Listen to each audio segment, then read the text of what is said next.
आजची मराठी सभा यामध्ये देवबाप आम्हाला घेऊन आलं त्याचे आभार देवबापाचे. या आपण प्रार्थना करू. खूप धन्यवाद करतो राजच्या या रात्रीच्या सुंदर समय. परमेश्वर तू आम्हाला जाणतोस, आमची स्थिती आमची परिस्थिती तुला ठाऊक आहे प्रभू आहे. परमेश्वरा खरंच आम्ही तुला या क्षणी नतमस्तक होऊन राजा तुला धन्यवाद करतो राजा. माहिती नाही प्रभू, परंतु राजा बोलणारा देवबाप तू आहेस. पवित्र आत्मा आम्ही तुमचे स्वागत करतो प्रभूची. पूर्ण हृदयाने नम्रतेने परमेश्वरा तुमच्या सम्मुख येतो. आमचे हर एक अधर्म आमचे हर एक पाप सगळे हे वेळा तुझ्या चरणात घालतो परमेश्वरा. राजा आम्हाला तुझ्या हातामध्ये घेऊन चालवा आणि प्रभूची आमच्या मुखाचा स्पर्श, आमचे आत्मिक डोळे कान आणि हृदय ओपन करावं प्रभूची आणि हो दे तुमच्या नावाचं नाही येशूच्या नावात. Praise the Lord. देवाच्या नावाला धन्यवाद असो की खरंच हा दिवस देवबापाने आम्हास दाखवलेला आहे. मराठी म्हणलं तर मला ना माझ्या एकदम डोके वाजतात मला मराठीमध्ये बोलण्यासाठी, की कारण मराठी क्वचित बोलतो. असो, देवबाबाची जी कृपा आपल्यावर आहे आणि तो आमच्यावर प्रेम करतो. बोलणारे आम्ही नाही तर बोलणारा देवबाप आहे, पवित्र आत्मा आहे आणि तोच आम्हाला ह्या गोष्टीतून सगळ्या गोष्टीतून आम्हाला सोडवणार आहे. आजचा विषय काही वेगळा आहे की परमेश्वर काय आमच्याशी बोलतो. आमच्या उपासना, आमच्या आराधना, आमचं राहणीमान, आमचं प्रत्येक गोष्टी देवाला आवडणाऱ्या असल्या पाहिजेत. खरंय, देवाला आवडणाऱ्या गोष्टी असल्या पाहिजेत. अशी आराधना प्रार्थना सेवा जी देवाला आवडते.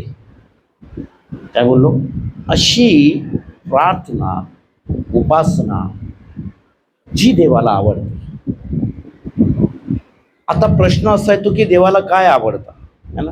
प्रश्न आपल्याकडे असतो की देवाला ॲक्च्युली काय आवडतं. देवाला आपल्याकडे प्रश्न उद्भवतो केव्हा केव्हा की मी कसं देवाला खुश करू शकतो, कसं मी देवाला आनंदित करू शकतो. प्रत्येकाचा एक एक काय चाललेलं असतं, आपल्या परीने प्रयत्न चालू असतो की देवाला मी कसा मी खुश करू शकतो. मनुष्याला आपण नेहमीच खुश करतो, पण देवाला खरं म्हणलं तर आम्ही देवाला कसं आम्ही खुश केलं पाहिजे, कसं संतोषाने तो भरला पाहिजे, त्याने कशी कृपा आपल्यावर केली पाहिजे. जेव्हा देव संतुष्ट होतो आणि आनंदी होतो, तो कृपेने आणि आशीर्वादाने तो आम्हास भरतो. खरंय, परमेश्वर आमच्यावर प्रीती करतो, प्रेम करतो. पण काही गोष्टी आहेत की का देवबाप आमच्यावर खुश आहे का हे कधी आम्ही बघत नाही. देवबाप कसा आमच्यावर खुश होऊ शकतो हे कसं कळेल आम्हाला की खरंच देवबाप आमच्यावर. आजचा विषयच माझा असा आहे की खरी आणि योग्य उपासना किंवा देवाला संतोष देणारी उपासना, है ना? काय बोललो? खरी आणि योग्य उपासना. खरी, है ना? खरी आणि योग्य उपासना, देवाला संतोष देणारी उपासना. आपण उपासना पण करतो, प्रार्थना पण करतो, आराधना पण करतो, सगळ्या गोष्टी आपण करतो. सेवा कार्य पण चालू आहे, प्रार्थना पण चालू आहे आणि प्रत्येक उपक्रम जे आपण करत आहोत आपल्या आपल्या परीने आपण करत आहोत. पण एक प्रश्न तिथे येतो का ह्या सगळ्या गोष्टीतून का देवबाप आनंदी आहे, का देवबाप खुश आहे? कधी आपण बघतो का की हे जे मी करत आहे, मी आपल्या बुद्धीने, आपल्या योजनेने, आपल्या सगळ्या काही परिश्रमाने मी हे जे करत आहे, प्रार्थना करतो, उपासना करतो, सेवा कार्य करतो. प्रत्येक तिथे बसलेला व्यक्ती आपापल्या परीने देवाला संतोष करण्यासाठी, परमेश्वरा आवडेल अशा गोष्टी आम्ही करण्याचे प्रयत्न करत असतो. नेहमी नेहमी नेहमी देवाला आवडण्याचे. पण का तिथे प्रश्नचिन्ह आहे की देवाला का हे आवडतं का? का देवाला माझी उपासना आवडते का? देवाला माझी प्रार्थना आवडते का? देवाला माझं कार्य आवडतं का? की जेणेकरून देवबाप आनंदी होईल, जेणेकरून देवबाप खुश होईल. हे आपल्याला बघणं आवश्यक आहे की खरंच देवबाप माझ्या वागण्याने, माझ्या बोलण्याने, माझ्या प्रत्येक कार्यशैलीतून का देवबाप आनंदी आणि खुश आहे का? आम्ही प्रत्येकाला आमच्या घरामधल्या लोकांना, बाहेरच्या लोकांना खुश करण्यासाठी अतोनात प्रयत्न करतो की कसं मी त्याच्या समोर चांगला दिसू शकतो. आपण जगिक जीवन जगत असताना, पण आम्ही वावरत असताना, आम्ही या कम्युनिटीमध्ये वावरत असताना आम्ही लोकांना कसं आम्ही चांगलं दिसू त्याचे पण आम्ही प्रयत्न करत असतो की देव बाप, मग कितीतरी आमच्याकडून देवाची अपेक्षा असेल की देवाने आम्हाला बघून आनंदित व्हावं, की कसं आम्ही देवाला खुश करू शकतो. ह्या गोष्टीतून आम्ही काहीतरी शिकूया, है ना, की कसं आम्ही देवासाठी कार्य करतो. आपण रोमकरास पत्र याचा 12वा अध्याय याचं 1 आणि 2 वचन वाचला तर तुम्हाला कळेल.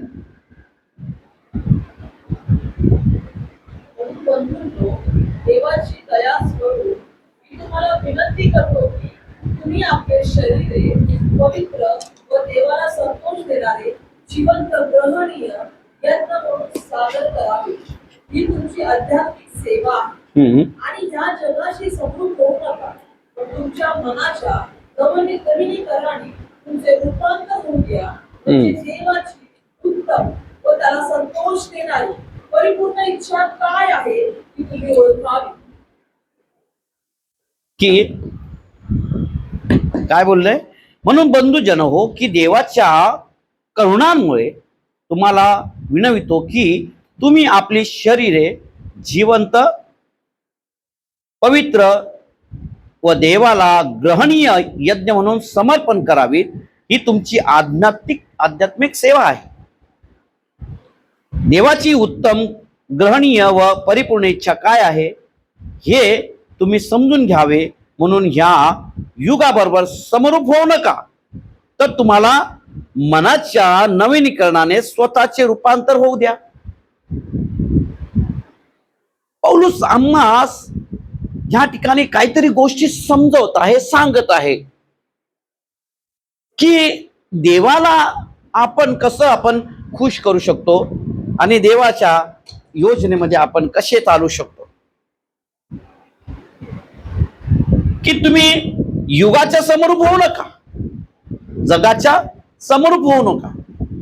आम्ही काय करणार, कधी केव्हा केव्हा काय असं होतं की नाही, आम्ही प्रार्थनेमध्ये, आमच्या उपासनेमध्ये, आम्ही जेव्हा प्रार्थनेमध्ये जातो किंवा मीटिंग्स मध्ये जातो, कधी असं कधी होतं का तुम्हाला, कधी कधी असं होतं का ही प्रार्थना काय आजची बरोबर झाली नाही, आजचं वचन बरोबर नाही झालं,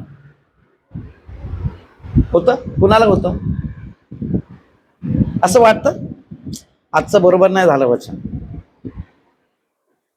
आजची प्रार्थना बरोबर नव्हती, आज पास्टर काहीतरी बोलले वेगळंच, मला नाही आवडलं ते,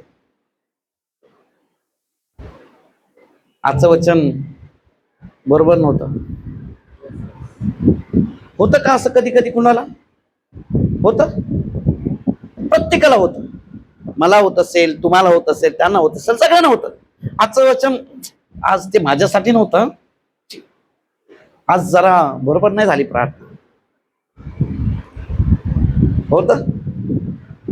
हा, होत. काही काही वचन असे येतात की कधी कधी आम्हाला अरे आज खरंच बरोबर नाही झालं वचन. म्हणजे याचा अर्थ मी मी तुम्हाला सांगू इच्छितो की आम्ही कुणाला वचन सांगावे, कुणाला आवडावं, कुणाला आवडीनिवडीने आम्ही प्रचार करावा किंवा प्रार्थना करावी अशी तुमची प्रार्थना नसली पाहिजे. असं सांगण्याचं तात्पर्य आहे की आमच्या बोलण्याने, लोकांच्या बोलण्याने, तुमच्या बोलण्याने तुमच्या प्रार्थना नसायला हव्यात. कुणाला आवडो किंवा नाही आवडो, पण देवाला तुमच्या प्रार्थना आणि तुमचे वचन आवडले पाहिजे. तुमचा प्रचार आणि तुमची प्रार्थना, तुमची उपासना, तुमची आराधना कुणाला आवडो किंवा न आवडो, पण देवाला तुमच्या ह्या सर्व गोष्टी आवडल्या पाहिजे. आम्ही सेवा करतो, आम्ही प्रत्येक जण सेवा करतो. आम्ही कुणाला इम्प्रेस करण्यासाठी कधी कधी सेवा करतो. कधी कधी आज एकदम जबरदस्त झाला पाहिजे, आजची आराधना ना एकदम एकदम जबरदस्त झाली पाहिजे, आजचं वचन एकदम एकदम कडक झालं पाहिजे, आज सामर्थ्य उतरलं पाहिजे. तुम्ही कशी प्रार्थना करता किंवा कसे वचन देता ह्यावर अवलंबून की देवाला काय हवं आहे, का देवाला ते आवडतं का. देवाला तुमच्या प्रार्थना, तुमच्या उपासना, तुमची आराधना, स्तुती आराधना, तुमची वचनं देवाला आवडणारी असली पाहिजे. आम्ही कुणाला दाखवण्यासाठी आम्ही प्रार्थना नाही करायला पाहिजे, कुणाला इम्प्रेस करण्यासाठी नाही असली पाहिजे, तर आम्ही देवाला इम्प्रेस करण्यासाठी असलं पाहिजे. आमची जी सेवा आहे जे देवाला संतुष्ट करण्यासाठी असली पाहिजे.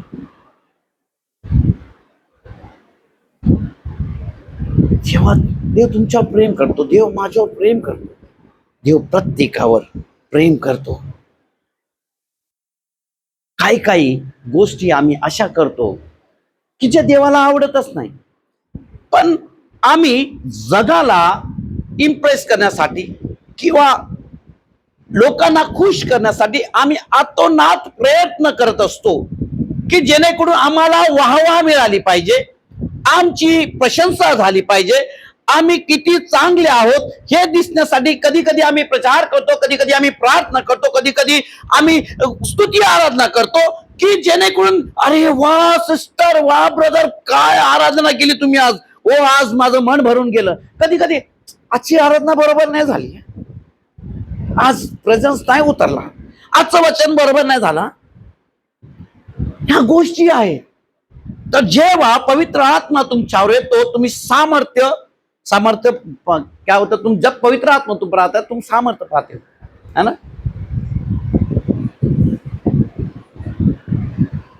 जेव्हा प्रत्येक व्यक्ती ह्या दृष्टिकोनातून प्रार्थना, उपासना, आराधना आणि गीते गावी की जेणेकरून देवाला आनंद मिळावा, देव संतुष्ट झाला पाहिजे, ह्याकरिता आपण करायला पाहिजे. प्रत्येक जण सेवा कार्य करत असताना काहीतरी उणिवा आहे, काहीतरी चुका आहेत, आम्हाला त्यामधून शिकता आलं पाहिजे की पौलुस काय करतो. पौलुस विनंती करत आहे, इथे काय करत आहे, तो विनंती करत आहे. तो बोलतो बंधुजनो, मी देवाच्या करुणामुळे तुम्हाला विनवित आहे. तो प्रत्येक मंडळीच्या लोकांना विनवतो की तुम्ही कसे असायला हवेत, कशा प्रार्थना तुमच्या असल्या पाहिजेत. लोकांना आम्ही इम्प्रेस करण्यासाठी नाही, तर देवाला इम्प्रेस करण्यासाठी तुमच्या प्रार्थना आणि उपासना, तुमची सेवा कार्य असलं पाहिजे, जेणेकरून देव बाप आनंदित होऊन तुमचे आशीर्वाद तुम्हाला देऊ शकतो.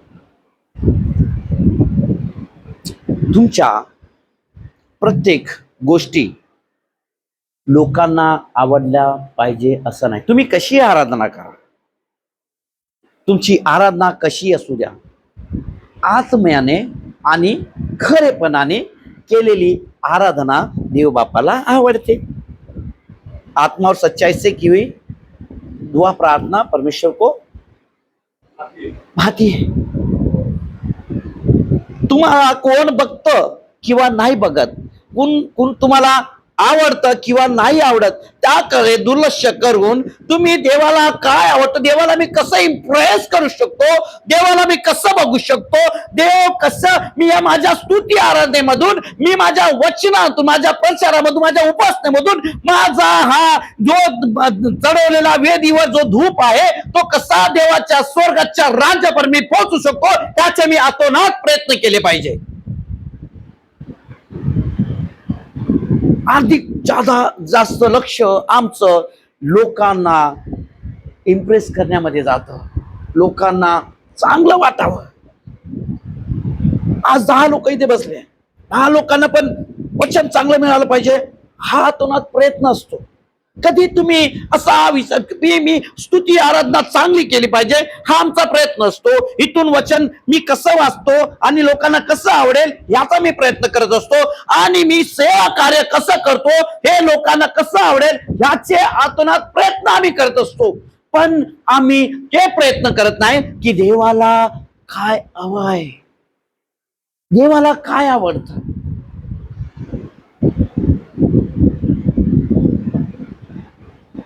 तुम्ही जगाच्या स्वरूप बनू नका, काय लिहिले त्यांनी, म्हणून युगाच्या समरूप होऊ नका, तर आपल्या मनाच्या नूतनीकरणाने स्वतःचे रूपांतर होऊ द्या.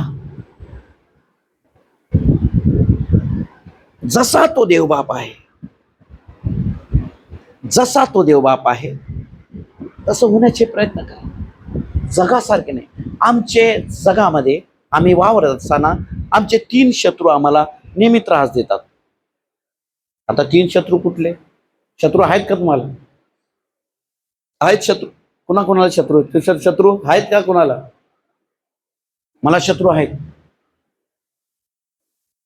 शत्रू आहेत. शत्रू आपल्याला आहे.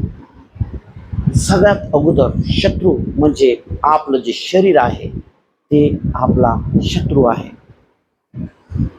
जास्त पाप आपल्या शरीरामुळे होतं, जेणेकरून आम्ही देवाला समाधानी किंवा आम्ही संतुष्ट करू शकत नाही.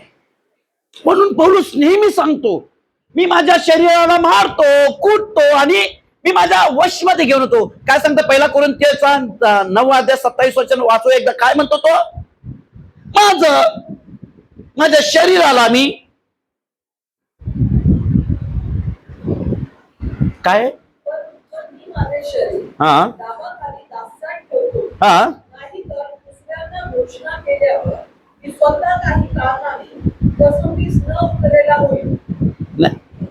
ते नाही. मैं अपने शरीर को मारता कूटता और वश में ले आता हूं. ये 1 कोरिन्थियों का 9:27 बोल रहा हूं मैं. 1 कोरिन्थियन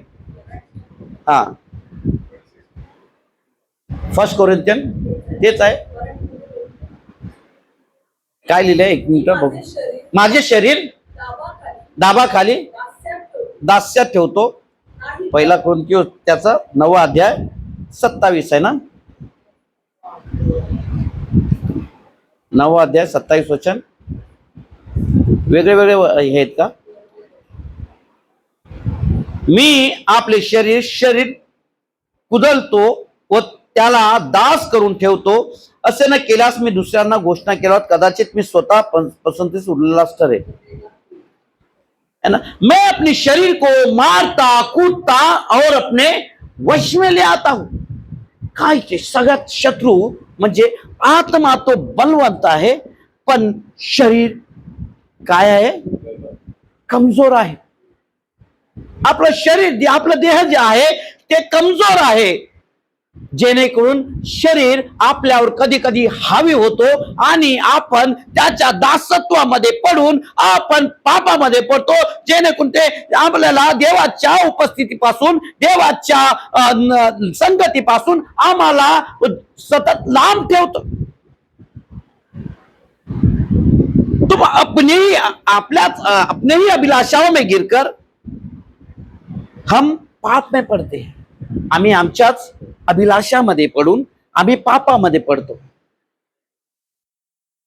जोपर्यंत तुम्ही तुमच्या शरीरावर तुम्ही काबू करत नाही, तुमच्या शरीरावर तुम्ही हावी होत नाही, तोपर्यंत तुम्ही देवाची संगती करू शकत नाही. कधी कुणासोबत असं झालंय का की परमेश्वर आम्हाला सकाळी 3 वाजता उठव, प्रभू मला 4 वाजता उठव, पवित्र आत्मा प्लीज मला 3 वाजता 4 वाजता उठव. पवित्र आत्मा इतका सेन्सिटिव्ह आहे. तुम्ही सांगितलं 3:12 येतो, तो 3:12 येतो, तुम्हाला नक्कीच उठवेल आणि तुम्ही उठता. पण शरीर जे आहे तुमच्यावर हावी होता, शरीर जे आहे आमच्यावर हावी होतं आणि आम्ही त्या प्रार्थना करू शकत नाही. इसलिए पौलुस म्हणतो, अपने शरीर को मारता कुटता और अपने वश में ले आता हो. आमच्या शरीराला मारणं गरजेचं आहे. अजून आमचं शरीर मेलेलंच नाहीये. आमचं शरीर अजून मेलेलंच नाहीये. वचन सांगतं की मैं अब नहीं तो मसीह मुझ में जीवित है.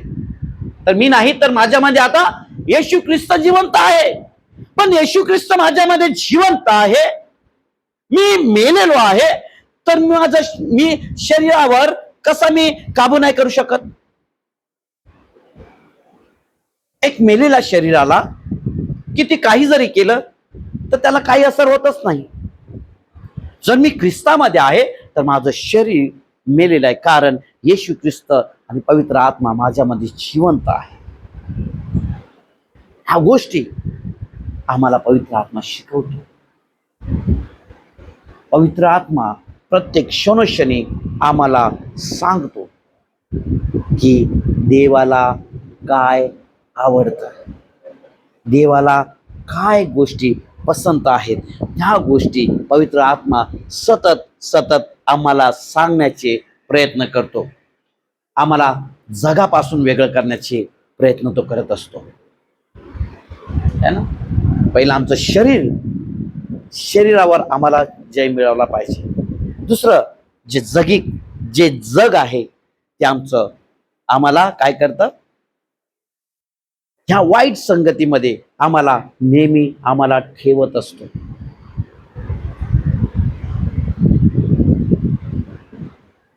बुरी संगति अच्छे चरित्र को बिगाड़ देती है. कब बिगाड़ देती है? जब बुरी संगत में हम जाते हैं, जेव्हा आम्ही वाईट ह्याच्यामध्ये जातो, बाहेर जेव्हा वाईट गोष्टींकडे आम्ही वावरत असतो, या समाजामध्ये आम्ही या जगामध्ये जेव्हा वावरत असतो, तर जगाच्या अभिलाषा आणि जगाच्या ज्या मोहमाया आहेत ते आम्हाला दाबण्याचे प्रयत्न करतात. आम्हाला जे आमच्या डोळ्याला जे आवडेल त्या गोष्टी, ज्या आमच्या शरीराला जे आवडेल त्या गोष्टी ज्या जगामध्ये भेटतात ते करण्याचे आम्ही प्रयत्न करत असतो. म्हणून पौलुस विनंती करत आहे. पौलुस का ओरडू शकला नसता का त्यांना? पण नेहमी पौलुस आपल्या मंडळीला विनंती करतो की तुम्ही जगासारखे नाही, तर तुम्ही जगाच्या समरूप नका हो, तर तुम्ही येशू ख्रिस्तासारखे व्हा. तुमच्या मनाला तुम्ही काय करा, तुमच्या मनाला तुम्ही तयार करा. ह्या गोष्टीसाठी आम्हाला तयार होणं गरजेचं आहे. आम्ही आमच्या शरीरावर आमचा ताबा ठेवला पाहिजे. आम्हाला जगाच्या प्रत्येक लोभापासून, जगाच्या प्रत्येक अभिलाषेपासून आम्हाला वेगळं झालं पाहिजे.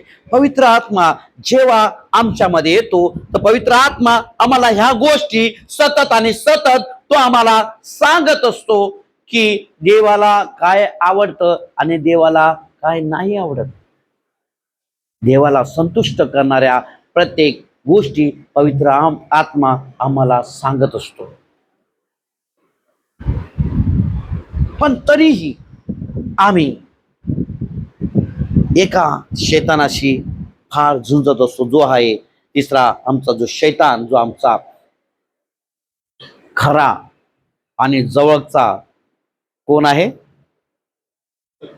शत्रू, जो प्रत्येक वेळी तो तीर घेऊन तुमच्या समोर असतो. तुम्ही एकातून जर पास झाला तर दुसरा तो तयार असतो. एकातून पास झाला, लोभातून गेलात तर तुम्हाला व्यभिचार झाला, तुम्हाला मोहमाया, प्रत्येक ह्याच्यामध्ये कर्ज हे आणि परत ज्या काय कुठल्या गोष्टी आहेत जे तुम्हाला आवडतात त्या गोष्टी तो तुमच्या समोर असा आणून ठेवेल, जे शारीरिक आहेत, ज्या जगिक आहेत, की जेणेकरून तुम्ही ह्यामध्ये पडू शकाल आणि देवाच्या प्रेमापासून तुम्ही विभक्त होऊ शकाल. परमेश्वराचं वचन, कोण मला देवाच्या प्रेमापासून विभक्त करेल? पौलुस का म्हणतो असं? कारण पौलुसने त्यावर विजय मिळवलेला आहे. कौन मुझे मसीह के प्रेम से अलग कर सकता है?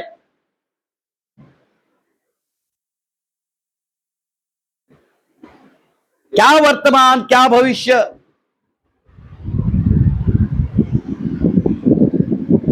कोणच आम्हाला देवाच्या प्रेमापासून विभक्त करू शकत नाही.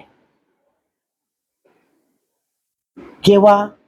जर आम्ही ह्या गोष्टींवर आम्ही विजय मिळवणार तेव्हा. माझा आजचा विषय तो आहे की देवाला काय आवडतं. का देवाला तुमची उपासना, तुमची प्रार्थना आवडते का? तुम्ही लोकांना दाखवण्यासाठी किंवा लोकांना आवडेल ह्यासाठी नाही, तर देवाला आवडेल अशा गोष्टी आम्ही करत राहिलो पाहिजे. खरं आहे का गोष्टी ह्या? लुका याचा अध्याय लुका याचा 18 अध्याय 9 मध्ये काय लिहिलंय? काय वेळेस आम्ही कम्पेअर करतो लोकांशी आम्ही कम्पेअर करत असतो ह्या गोष्टीमध्ये. आपण नीतिमान आहोत कित्येक असे स्वतःविषयी विश्वास धरू ते सर्वांना तुच्छ मानत होतो. त्यांनाही त्याने दाखला सांगितला की आम्ही कित्येक वेळा लोकांना आम्ही की मी तुझ्याहून कसं श्रेष्ठ आहे, मी कितीतरी काम करतो. का? तर ह्या गोष्टी आम्ही लोकांना इम्प्रेस करण्यासाठी, लोकांना दाखवण्यासाठी आम्ही किती चांगली प्रार्थना करतो, आम्ही किती चांगलं वचन वाचतो, आम्ही कितीतरी धार्मिक आहोत हे दाखवण्याचे आम्ही सतत प्रयत्न करत असतो. की येशू ख्रिस्त तिथे तो दाखला दाखवत आहे. तुम्ही जेव्हा हे वाचाल तर तिथे 2 व्यक्तींबद्दल लिहिलेलं आहे की एक धनी आणि एक पापी व्यक्तीच्या बद्दल तिथे लिहिलेलं आहे.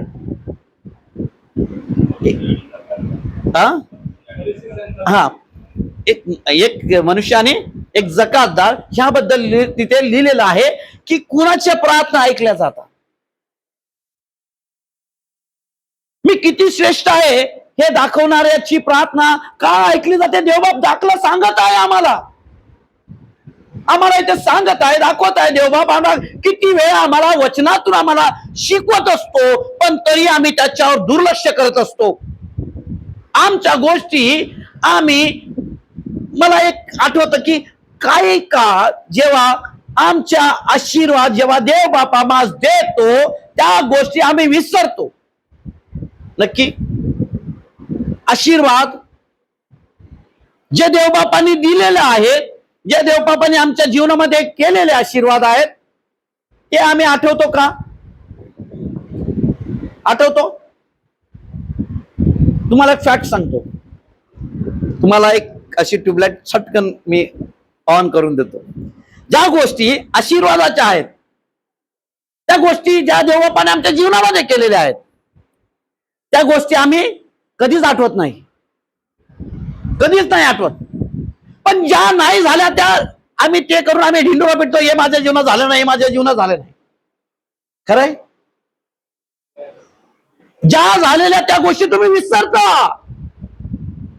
ज्या गोष्टी जीवनात झालेल्या आहेत, देवबापांनी केलेल्या आहेत, त्या विसरता. आणि ज्या नाही झालेल्या आहेत त्याचा आम्ही काय करतो? ढिंडोरा पिटतो, आम्ही कुरकुरत असतो, आम्ही नेहमी करत असतो. त्या गोष्टी आम्ही नेहमी लक्षात ठेवतो. प्रत्येक विश्वासणाऱ्यांची ही कहाणी आहे, ही गोष्ट आहे. ह्या गोष्टीकडे आम्ही सतत दुर्लक्ष करतो. ह्या छोट्या छोट्या बारीक गोष्टींकडे आम्ही नेहमी दुर्लक्ष करतो.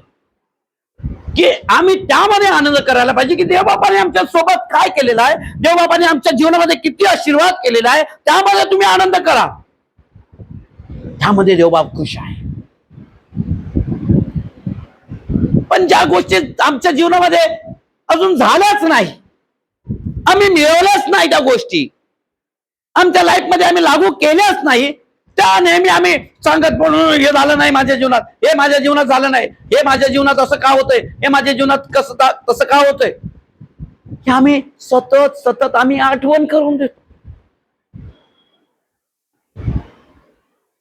चूक की बरोबर? चूक आहे की बरोबर? ज्या गोष्टी आमच्या जीवनामध्ये आहेत त्या आठवत नाही, ज्या नाहीच आहेत त्या आठवतो, ज्या नाही आहेत त्या गोष्टी आम्ही आठवत असतो नेहमी.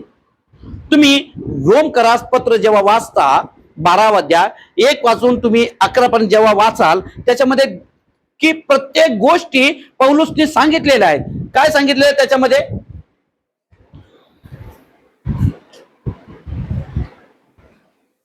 हो लॉर्ड जीसस,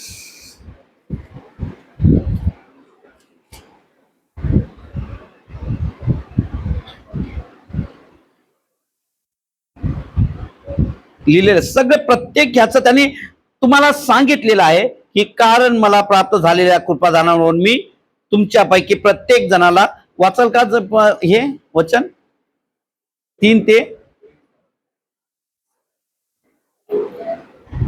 3 अध्यायापासून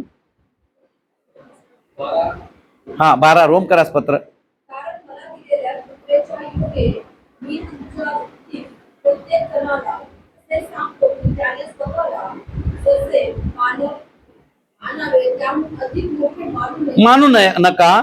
प्रत्येक जणाला देवाने दिलेल्या विश्वासाच्या परिणामानुसार त्याने समंजसपणे स्वतःला मानावे. कारण जसे आपापल्या एक शरीर असून त्यात पुष्कळ अवयव आहेत, तरी त्या सर्व अवयवाचे कार्य एकच नाही, तसे आपण पुष्कळ जण असून ख्रिस्तामध्ये एक शरीर आणि प्रत्येक जण एकमेकांचे अवयव आहेत असे आहोत. आपल्या प्राप्त झालेल्या कृपेप्रमाणे आपल्या निरनिराळे कृपादाने आहेत. म्हणून ईश्वरीय संदेश सांगायचा असल्यास आपण तो आपल्या विश्वासाच्या प्रमाणे सांगावा. सेवा करताना सेवेत तत्पर असावे. काय सांगत आहे? सेवा करत असताना सेवेत तत्पर असावे.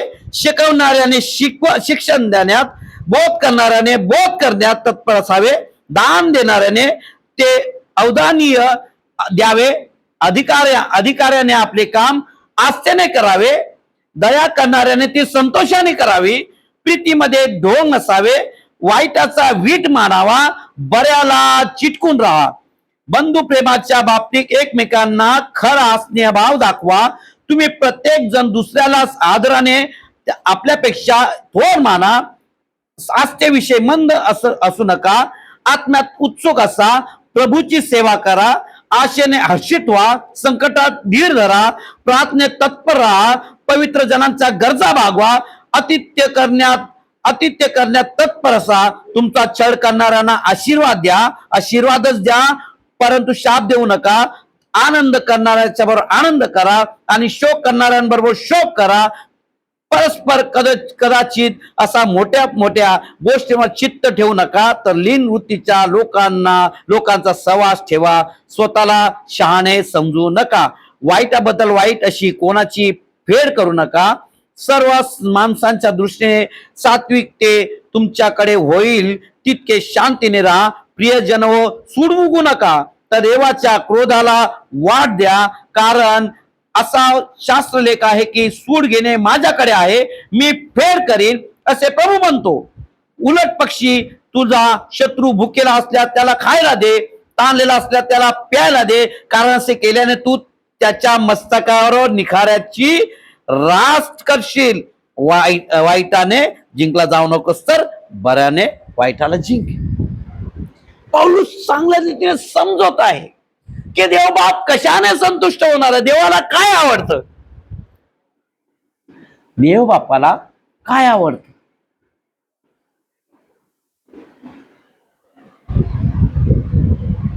आपण ह्या गोष्टींकडे दुर्लक्ष नेहमी करत असतो.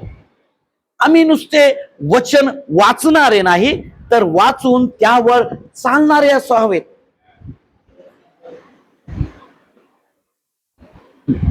आराधना, उपासना अशी असावी की जी देवाला आवडेल.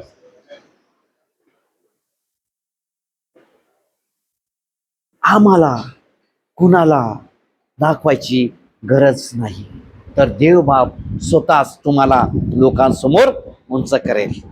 जेव्हा तुम्ही देवाच्या योजनेत, देवाच्या विजन मध्ये चालाल, त्याच्या वचनानुसार चालाल, तर देव बाप तुम्हास उंच करेल.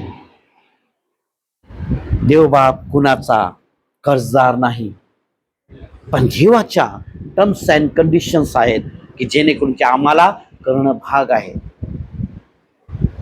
म्हणून ते आपण तो प्रयत्न करत असला पाहिजे की का देवबाप हे तुला आवडतं का, देवबाप तुला काय आवडतं, देवबाप तुला काय नाही आवडत, देवबापाला काय आवडतं काय नाही आवडत, ते आम्हाला सतत बघितलं पाहिजे.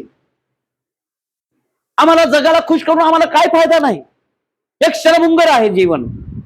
पण जेव्हा देवाला खुश करू, आम्हाला अनंत काळच्या राज्यामध्ये प्रवेश करण्याचे मार्ग मोकळे होतात. आम्ही ते क्षणभराचे काय आहोत, क्षणभराचे आम्ही पाहुणे आहोत. आमचं जीवन कधी संपेल माहिती नाही, आम्ही किती दिवस आम्ही जगामध्ये आहोत माहिती नाही. पण ज्या घरी आम्ही जाऊ, ते घर देवबापाने जे आमच्यासाठी बनवलेलं आहे, तो बोला की मी जातो आणि तुमच्यासाठी घर तयार करण्यासाठी जात आहे, है ना. मैं जा रहा हूं तुम्हारे लिए, जगह तयार करने के लिए जा रहा हूं. मग ज्या जागी जेव्हा जाऊ, का ती जागा माझ्यासाठी आहे का, कधी विचार केला? प्रत्येकाला वाटतं मी माझ्यासाठी देवबापाने जागा बनवलेली आहे, माझ्यासाठी देवबापाने जागा बनवली.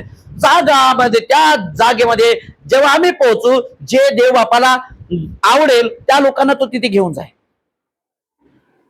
देवबापाने प्रत्येकासाठी जागा बनवलेली आहे, देवबापाने प्रत्येकासाठी तिथे जागा बनवलेली आहे. पण त्या जागेमध्ये आम्ही पोहोचू का, तो मोठा प्रश्न आहे. आम्हाला त्या जागी पोहोचणं गरजेचं आहे. आम्ही कसे पोहोचू शकतो? जेव्हा आम्ही आमच्या प्रार्थना, आमच्या उपासना, आमची स्तुती, आमचे राहणीमान, आमचं लाईफस्टाईल जे देवाला आवडेल त्या गोष्टी आम्ही जर केल्या, तरच देवबाप आम्हाला घेऊन जाईल. खरंय, देवबाप त्याच लोकांना घेऊन जाईल जे त्याच्या वचनावर चालणारे आहेत, त्याच्या योजनेनुसार चालणारे लोक आहेत. त्याच लोकांना देवबाप तुम्हाला आणि मला त्याच्यासोबत घेऊन जाईल. जर देवाचे येणे झाले, तर त्यासाठी आम्हाला तयार होणं गरजेचं आहे. की खरंच का देवबाप मी तुझ्या सोबत जाऊ का देवबाप तुम्हाला तुझ्यासोबत घेऊन जाशील का? आज जर देवबाप आला तर काय आम्ही त्याच्या संगती उचलले जाऊ का, हा मोठा प्रश्न निर्माण होतो. प्रत्येकाने आपलं आत्मपरीक्षण करणं गरजेचं आहे.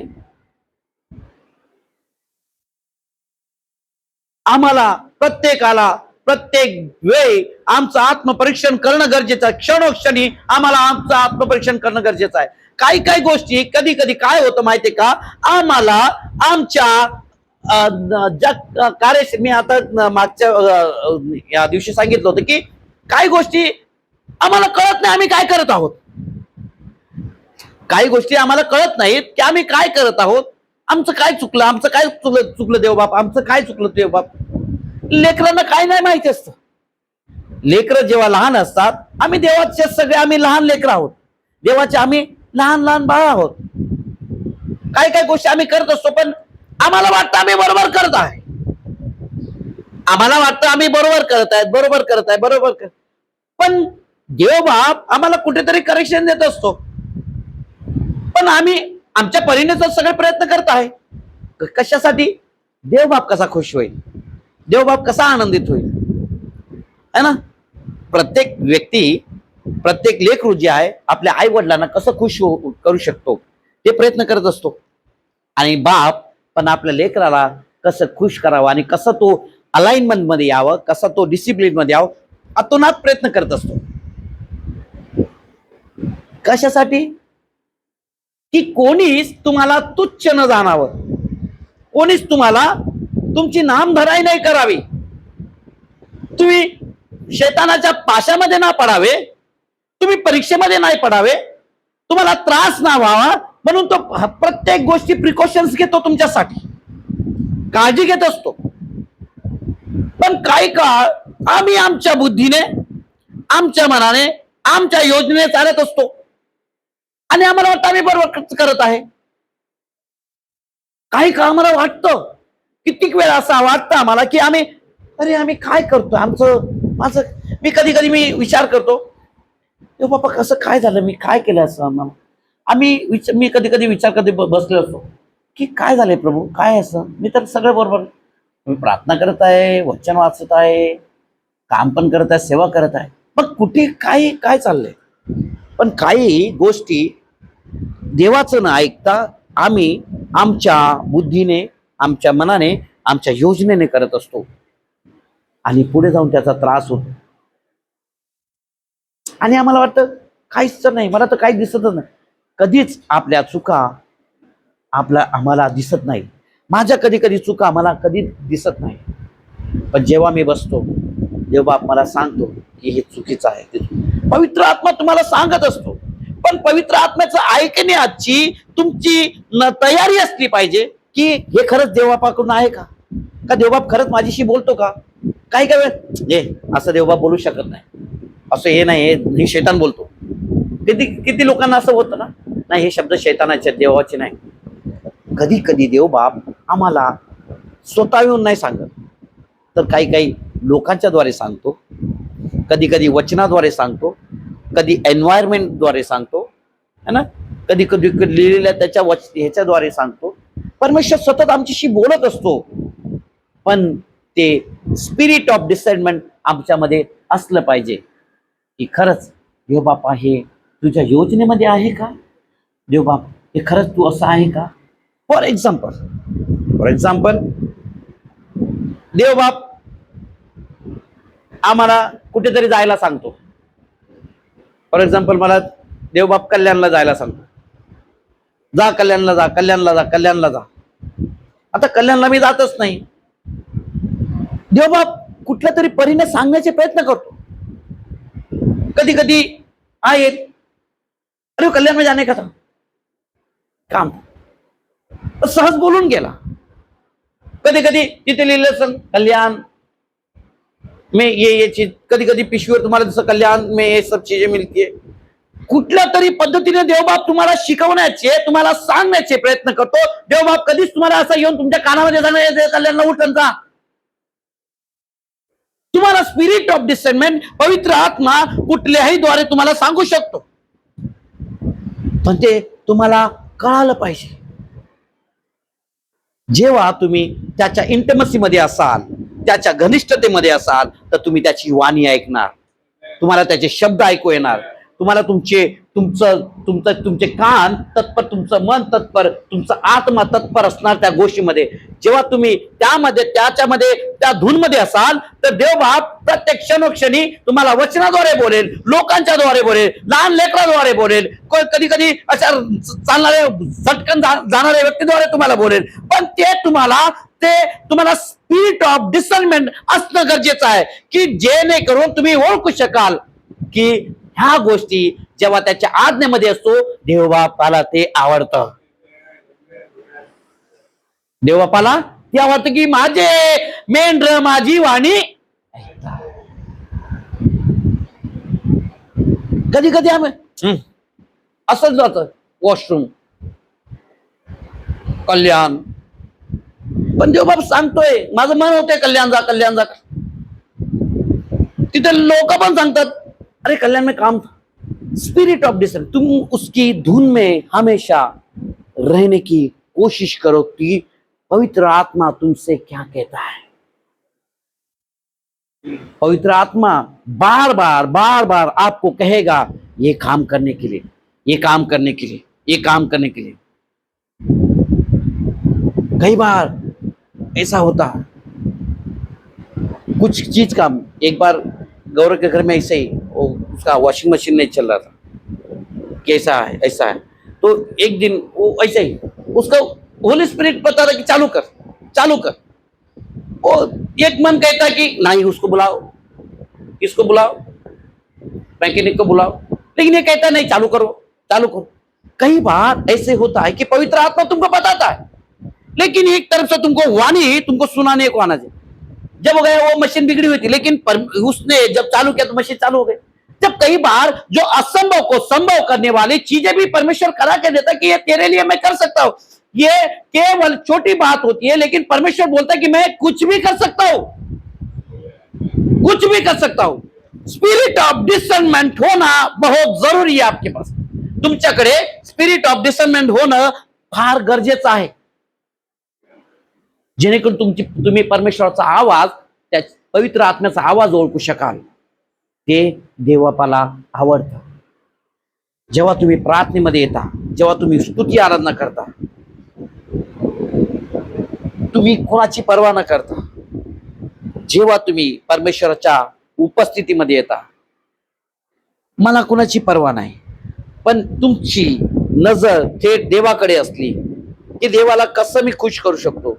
देवबाप इथे आहे, देवबापाची वेदी इथे आहे, आणि मी जेव्हा स्तुती करेल, मी जेव्हा आराधना करेल, जेव्हा मी प्रचार करेल किंवा मी सेवा करेल, की देवबाप मला कोणी बघितलं नाही तरी चालेल, पण देवबाप तू मला बघत आहे, यामध्ये मला आनंद आहे। मला कोण बघो, मला कोणी अप्रिशिएट करो किंवा नाही करो, मला त्याच्याशी काय घेणं देणं नाही, परंतु देवबाप तू मला शाबासकी देशील, मला त्यामध्ये आनंद आहे। हे बापाला तुम्ही कसं खुश करू शकाल, तर जेव्हा तुम्ही त्याच्या धूनमध्ये राहाल, त्याच्या प्रार्थनेमध्ये तुमचे कान तत्पर त्याची वाणी ऐकण्यामध्ये असाल, आणि त्याला जे योजना, त्याच्या योजनेमध्ये जेव्हा चालाल, तेव्हा तो तुमच्याशी बोलेल आणि त्या गोष्टी तुमच्या जीवनामध्ये होईल। तुम्ही ह्या गोष्टी करा की मी केव्हा देवबापाला कसा आनंदित करू शकतो, देवाला काय आवडतं आणि काय नाही आवडत, ह्याच्या धूनमध्ये तुम्ही राहणं गरजेचं आहे। काही गोष्टी आम्ही आमच्या बुद्धीने, आमच्या योजनेने चालत असतो। काही गोष्टी मी किती वेळा सांगतो, तुम्ही कुणाला दाखवण्यासाठी किंवा कुणाला कसं वाटेल त्याच्यासाठी नाही, तुम्ही एकटे जरी आलात काही फरक नाही, पण देवबाप तुमच्या सोबत आहे हे तुम्ही लक्षात असलं पाहिजे। कोणी असो किंवा नसो काही फरक पडत नाही, पण तुमच्या अगोदर देवबाप तुमच्याकडे तुमच्या सोबत आहे हे तुम्ही घेऊन चाललात तर देवबाप तुम्हाला कधी सोडणार नाही। कोणी असो किंवा नसो, तुम्ही कुठे एकटे जात असाल, तुमच्या बरोबर कोणच नाहीये, मग कधी कधी जाऊ दे मी नाही जात, कोणच नाही माझ्यासोबत, पण हे विसरता तुम्ही की तुम्ही एकटे नाही तर देवबाप तुमच्या सोबत आहे, हे तुम्ही विसरून जाता। एक गेला तर जाऊ दे मी, आणि तो अच्छा तू जातो का बाबा, चल मी पण येतो, तू नाही जात मग मी पण नाही जात। पण काय माहिती तुला एकट्यासाठी देवबापाने निवडलेलं आहे, तर तुला एकट्याने जायचंय, तुला लोड बाजूला काढायचा आहे। देवबाप केव्हा केव्हा गोष्टी आम्हाला सांगतो, जेणेकरून तुमचं कार्य तुमच्याद्वारेच व्हावं, यासाठी देवबाप सतत तुम्हाला कधी कधी वेगळं करत असतो। पण आम्ही आमच्या अभिलाषामध्ये, आमच्याच इगोमध्ये आणि आमच्याच बुद्धीने आम्ही जेव्हा चालत असतो, तेव्हा आम्ही ती ऑपॉर्च्युनिटी मिस करतो जे देवबापाने तुमच्यासाठी ठेवलेली आहे। नेहमी मी सांगतो तुम्हाला, कुणाची पर्वा नका करू की मला कोण बघतं, मी किती चांगला गातो किंवा चांगली गाते, मी चांगलं गात नाही किंवा गात नाही, मी चांगला प्रचार करू शकतो किंवा नाही, मी काम करू शकतो किंवा नाही करू शकत, पण तुमच्याच्याने जे करू शकता तुम्ही देवासाठी, ते करण्याचे प्रयत्न नेहमी करत असाल तर देवबापला ते आवडतं, जे तुम्ही तुमच्या मनाने, तुमच्या खरेपणाने, जेव्हा तुम्ही तयार असता, पूर्ण हृदयाने तुम्ही तयार, प्रभू मी तयार आहे या गोष्टीसाठी, देवबाप तुम्हाला बघतो। देवबाप तुमच्या सोबत असतो आणि त्यामध्ये तुम्हाला इतका आनंद येतो। तुम्ही हा अनुभव घेऊन बघा, कोणी नसलं तर चालेल, जेव्हा तुम्ही एकटे असाल, एकटे काम करत असाल, कधी कधी तुमचा आनंदाने इतकं मन भरत का तुम्ही देवाशी बोलत असाल, देवबाप तुमच्याशी बोलत असेल, तेव्हा तो आनंद वेगळा असेल. काही काही गोष्टी चार लोकांमध्ये देवबाप करत नाही, जो एकट्यामध्ये देवबाप करतो. काही काही गोष्टी एकट्यामध्ये देवबाप करतो. कारण माझ्यासोबत असं झालेलं, माझ्यासोबत कधी कधी असंच मी कधी चालत असलो किंवा काय, कधी कधी मी एकटाच जात असतो. मग काय करावं मी बोलत असतो. मग देवबाप काही काही गोष्टी सांगतो, मग काही सांगतो, मग मी लगेच लिहून ठेवतो. मला एक सवय आहे, काही सांगितलं की पटकन मी माझा स्वतःलाच मेसेज करतो की स्वतःलाच बाबा हा आता हे शब्द आले, लगेच मी पटकन मी स्वतःलाच व्हॉट्सअप करतो. आणि ते माझ्या लक्षात राहतं की देवबाप काय बोलला. म्हणजे जेणेकरून देवबाप तुमच्याशी जेव्हा बोलतो ना, त्या गोष्टी लिहून ठेवा. शैतान आता है, चोर आता है चोरी करणे, घात करणे, हत्या करणे. शैतान केव्हा तुमच्या विजन तुमचं चोरून घेऊन जाईल माहित पडणार नाही. म्हणून देवबाप जेव्हा काय काय गोष्टी सांगतो ते लिहून ठेवा. आज मी तुम्हाला एक सांगू इच्छितो की देवाला जे आवडतं ते करण्याचे प्रयत्न करा. लोकांना खुश करण्याचे प्रयत्न नाही, तर देवाला खुश करण्याचे तुम्ही प्रयत्न करा. आमचे शत्रू कोण नाही, तर हे शत्रू आमचे तीनच आहेत. एक शरीर आहे, एक शरीर आणि जगाच्या अभिलाषा, आणि हा जो शैतान आहे जो आम्हाला सतत परीक्षामध्ये पाडतो आणि आम्हाला त्याच्या योजनेमध्ये चालू देत नाही. ह्या गोष्टीवर तुम्ही मात कराल. कुणाकडे बघू नका. हे जे आपलं मन आहे, आमचं जे हे आहे, हे रणभूमी आहे, त्याच्यामध्ये खूप काहीतरी युद्ध चालतात. पण युद्ध जिंकून देणारा फक्त देवबाप आहे. जेव्हा तुम्ही त्याच्या योजनेमध्ये ये बातें परमेश्वर की नहीं है, ये बातें परमेश्वर की नहीं है, ये बातें परमेश्वर की नहीं, ये परमेश्वर की ओर से नहीं है, ज्या चांगल्या गोष्टी आहेत ज्या तुमच्या योजनेत परमेश्वर तुम्हाला सतत सांगणार, आणि जे शैतानाच्या आहेत त्या पवित्र आत्मा तुम्हाला नक्कीच सांगणार, दर्शन नको नको नको. वाईट गोष्टी कधीच तुम्हाला देवबाप पवित्र आत्मा तुम्हाला सांगणार नाही. वाईटापासून कसं लांब व्हायचं ते पवित्र आत्मा सतत तुम्हाला तुम्हाला टोचणे सांगणार, टोचणे देत राहणार की नको नको, ह्या गोष्टी नको करायला, ह्या गोष्टी नको करायला. जे गोष्टी देवबापाला आवडतात त्या गोष्टी करण्यासाठी सतत पवित्र आत्मा तुम्हाला काय करेल, इन्करेज करेल. आणि हे करा. जेव्हा पवित्र आत्म्याचा आवाज तुमच्याकडे येईल, मी तुम्हाला, माझी खात्री आहे की देवबाप तुम्हाला त्या गोष्टीमध्ये पूर्णपणे काय करेल, स्टँड करेल त्या गोष्टीमध्ये. म्हणून आपण लोकांना खुश करण्यासाठी अशी आराधना प्रार्थना सेवा जी देवाला आवडते, खरी आणि योग्य उपासना देवाला आज संतोष देणारी असली पाहिजे, है ना. त्या दोन माणसासारखी नाही, जो पापी माणूस आहे त्याच्यासारखी. प्रत्येक क्षणी प्रभू रिपेंट करा, प्रभू मी पापी आहे, माझ्याच्याने रोज आमच्याकडून काय ना काय. प्रत्येक दिवशी रिपेंटन्स आहे, प्रत्येक दिवशी, प्रत्येक क्षणोक्षणी रिपेंटन्स आहे. जेव्हा तुम्ही आपले पाप अंगीकार करता आणि खरंच देव बाप्पा मी खरंच माझ्याच्याने चूक झाली, माझ्याच्याने हे झालं, माझ्याच्याने ते झालं, तुम्ही अंगीकार करता. एक लहान लेकरू, जेव्हा माझा मुलगा जरी माझ्याजवळ आला की डॅडी असं असं झालंय, का मी त्याला क्षमा करणार नाही, का मी त्याला हे करणार नाही? नक्की क्षमा करेल. जो देवबाप प्रेम करणार आहे, जो देवबाप दया करणार आहे, तो कृपा करणारा, तो प्रेमी आहे, तो आम्हाला प्रत्येक गोष्टीतून बाहेर काढणारा देवबाप आहे. आणि ह्या गोष्टीमध्ये तो आम्हाला सहाय्य करेल. ठीक आहे, तुम्हाला कळालं असेल की आपण कुठल्या पद्धतीने देवबापाला खुश केलं पाहिजे. त्या जगी अभिलाषा नाही, तर आम्हाला शरीरावर मात करणं गरजेचं आहे. शारीरिक अभिलाषाओं से, संसार की अभिलाषाओं से और शैतान की हर एक चालों से हमें क्या होना है, हमें संसार के ये तीनों बातों से हमें सतर्क रहना है, सतर्क अलर्ट रहना है. Be alert. ये तीनों बातों से जब हम अलर्ट हो जाएंगे और पवित्र आत्मा की धुन में लगे रहेंगे, तो पवित्र आत्मा तुम्हाला खरंच नवीन नवीन गोष्टी आणि ज्या देवबापाला आवडतात त्या गोष्टी तुम्हाला सतत सांगेल. आणि देवबापाला खुश करण्यासाठी आम्ही पूर्ण मनाने, पूर्ण भावाने, पूर्ण खऱ्या ह्याने आम्ही त्याची उपासना केली पाहिजे, तर त्या देवबापाला आवडतात. ह्या गोष्टी तुम्ही बघायचे प्रयत्न करा आत्मिक डोळ्याने की काय देवबापाला आवडत नाही आणि देवबापाला काय आवडतं. ह्या गोष्टी जेव्हा तुम्हाला कळतील की काय काय आवडतं आणि काय नाही आवडत, तर देवबाप खरंच तुम्हाला तुमचं करेल आणि तुम्हाला ह्या गोष्टीमध्ये आणखी आत्म्यामध्ये तुम्हाला तुमची वाढ होईल आणि तुमचे ब्लेसिंग्स असेच ओपन होतील. देवबाप तुम्हाला आशीष करो. मी गॉड ब्लेस यू.